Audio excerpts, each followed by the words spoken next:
কিছু সময় আমি হারিয়ে যেও দেখেছি, আমাকে খোঁজার মতো মানুষ নেই, আমার খোঁজ নেওয়ার মতো কোনো মানুষ নেই।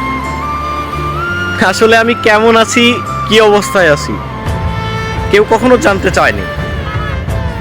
আমি নিজের থেকে যাদের সাথে যোগাযোগ বিচ্ছিন্ন করেছি, মানে একটা সময় যাদের সাথে আমার অনেক কথা হতো, বন্ধু বান্ধব, প্রিয় মানুষ, আত্মীয় স্বজন, একটা সময় যখন নিজের থেকে যোগাযোগ বন্ধ করে দিলাম, দেখলাম কেউ আর আমার খোঁজ খবর নিল না।